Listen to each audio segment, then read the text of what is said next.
Good morning, everybody, and welcome back to The Walk. Today is Friday, July 12th. We have a lot of content today. We're going to try and finish Ezekiel 1, so let's dive right in. In verse 22, it says, "Over the heads of the living creatures there was the likeness of an expanse, shining like the awe-inspiring crystal, spread out above their heads." Okay, so this word for expanse is the exact same word that's in Genesis 1:6. However, I'm going to caution you because it says the likeness of an expanse. It was not the same expanse. It was just like that. We're going to see the word like in today's passages a lot. And here's why. I've told you this almost every day. Ezekiel is describing something he has never seen before, and he knows that he's describing it for people who have also never seen it. So he's trying to use language that will give them some kind of a concept of what it is that he has seen. In addition to that, the expanse describes a platform located above the living creatures as the support for God's throne. That information came from the ESV Study Bible. So then we get to verse 23. "And under the expanse, their wings were stretched out straight, one toward another. And each creature had 2 wings covering its body. And when they went, I heard the sound of their wings, like the sound of many waters, like the sound of the Almighty, a sound of tumult, like the sound of an army. When they stood still, they let down their wings." So there's a lot to break down in here. There's a lot to see. But first of all, he's trying to describe these sounds, and he really can't find anything that equates it, so he does the best thing he can. In addition to that, their wings are touching each other. That's a sign of unity. They are also underneath the wings. We've got many Bible verses that say that we are under the protection of God's wings.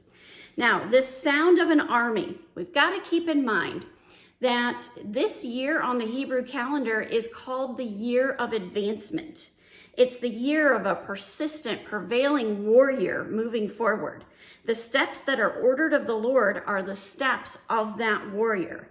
And many times back in those days, they would put little ankle bracelets on that made a clinging sound so that their steps could be heard by the enemy, as if it was like, here comes a looming event. Here comes something that we need to be frightened of. It was to make them scared. So these wings sounded like that army. Then we get to verse 25. "And there came a voice from above over their heads. When they stood still, they let down their wings."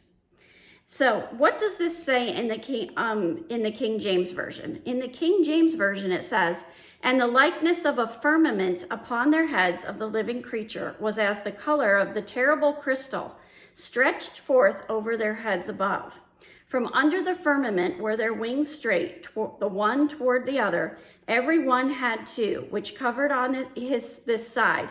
Every one had 2, which covered on that side, their bodies. And when they went, I heard the noise of their wings, like the noise of great waters, as the voice of the Almighty, the voice of speech, as the noise of a host. When they stood, they let down their wings, and there was a voice from the firmament that was above over their heads when they stood, and they let down their wings."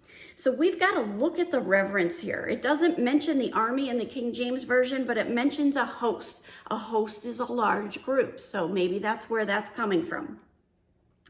In addition to that, we've got to remember that sound of the wings like water. Water is often associated with the Holy Spirit, so we're giving us that connection with the Holy Spirit. Verse 26, "And above the expanse over their head was the likeness of a throne, in appearance like sapphire, and seated above the throne, likeness of a throne, was a likeness of a human appearance." God is revealing himself to Ezekiel while on his throne. It establishes his authority. It reveals him as a human and that we are made in his likeness, but yet he's still on this throne. He's saying, I am here to relate with you. I have created you in my likeness. I am ruling on my throne, even when it looks like the world is falling apart because you've been exiled to Babylon. I am still on my throne. I thought we were going to finish Ezekiel 1 today, but it turns out we are not. So today is Friday. I'll give you that little message that we're not going to be here Saturday or Sunday, but I will be back with you on Monday. And on Monday, I do plan to finish Ezekiel 1. Have a wonderful day. God bless, and keep walking the walk.